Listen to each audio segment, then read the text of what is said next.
आज मैं आपसे एक बहुत सिंपल लेकिन बहुत पावरफुल बात शेयर करना चाहता हूँ। अगर आपको लगता है कि डिजीज सिर्फ मेडिसिन से ठीक होती है तो हो सकता है कि आज के बाद आपका सोचने का तरीका बिल्कुल बदल जाए। शायद आप भी उन लोगों में से हो जो रोज़ मेडिसिन लेते हैं लेकिन फिर भी अंदर से कम्प्लीटली ठीक फील नहीं करते। और एक बात यहाँ क्लियर कर दूँ, मैं यहाँ किसी मेडिकल साइंस या डॉक्टर के खिलाफ नहीं बोल रहा हूँ और ना ही किसी मेडिसिन सिस्टम के खिलाफ। मैं यहाँ सिर्फ ये समझाना चाहता हूँ कि हीलिंग आखिर होती कैसे है। सबसे पहले एक चीज़ क्लियर करते हैं, मैं यहाँ डिजीज़ का ट्रीटमेंट नहीं करता। मैं इंस्टेंट क्योर या मिरेकल का प्रॉमिस भी नहीं करता। मैं सिर्फ एक काम करता हूँ, मैं बॉडी के सिस्टम को समझता हूँ और उसको दोबारा काम करने लायक बनाने में आपकी हेल्प करता हूँ। हम अक्सर बॉडी को सिर्फ सिम्टम्स की नज़र से देखते हैं। सर दर्द हो रहा है तो पेन किलर, एसिडिटी हो रही है तो एंटी एसिड, शुगर बढ़ रहा है तो मेडिसिन। पर हम ये नहीं पूछते कि बॉडी के अंदर कौन सा सिस्टम डिस्टर्ब हो रहा है। और जब तक सिस्टम नहीं समझोगे तब तक सॉल्यूशन सिर्फ ऊपर ऊपर का होगा।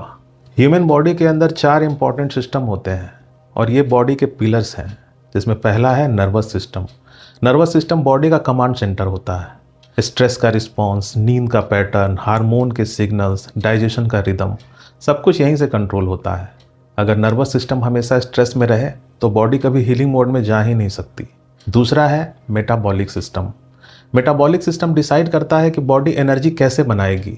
जो कुछ भी आप खाते हो वो एनर्जी बनेगा या फैट, ये मेटाबॉलिज्म डिसाइड करता है। और जब मेटाबॉलिज्म कंफ्यूज हो जाता है तो वेट, शुगर, एसिडिटी, फटीग सब एक एक कर आना शुरू हो जाते हैं। और तीसरा है immune system. Immune system body का डिफेंस है। ये इन्फेक्शन से लड़ता है, इन्फ्लामेशन को कंट्रोल करता है और गलत चीज़ों को पहचानता है। कभी कभी इम्यून सिस्टम वीक हो जाता है और कभी कभी ओवर रिएक्ट करने लगता है। दोनों ही केस में डिजीज डेवलप होते हैं। चौथा है सेलुलर रिपेयर और रीजेनरेशन सिस्टम। बॉडी हर दिन खुद को रिपेयर करती है। सेल्स टूटते हैं, टिश्यूज डैमेज होते हैं और बॉडी उनको दोबारा बनाती है। अगर ये रिपेयर सिस्टम स्लो हो जाए तो हीलिंग रुक जाती है। अब इस पॉइंट को बहुत ध्यान से समझो। डिजीज़ कोई अचानक होने वाली चीज़ नहीं है।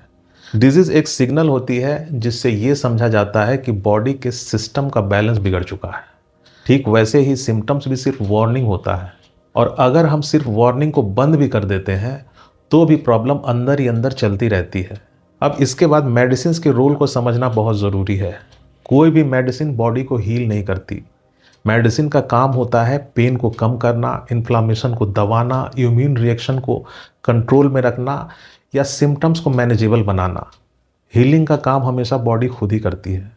मेडिसिन सिर्फ इन्वायरमेंट को कंट्रोल करता है ताकि बॉडी सर्वाइव कर सके। इसलिए अक्सर ऐसा होता है कि प्रॉब्लम ठीक होने के बाद फिर वापस आ जाती है, क्योंकि सिस्टम तो कभी रिपेयर हुआ ही नहीं। जैसे फायर अलार्म बंद करने से आग नहीं बुझती। जब आग धीरे धीरे जल रही होती है तो धुआं सबसे पहले दिखाई देता है। मेरा काम डिजीज़ को ट्रीट करना नहीं है। मेरा काम बॉडी के इन 4 सिस्टम को दोबारा स्ट्रॉन्ग बनाना है। जब नर्वस सिस्टम काम होता है, मेटाबॉलिज्म बैलेंस्ड होता है, इम्यून सिस्टम स्टेबल होता है और सेलुलर रिपेयर एक्टिव होता है, तब बॉडी अपने आप हीलिंग मोड में चली जाती है। उसके बाद हमें अलग से कुछ करने की ज़रूरत नहीं होती। इसके लिए हम 3 चीज़ों पर काम करते हैं। पहला, लाइफस्टाइल करेक्शन।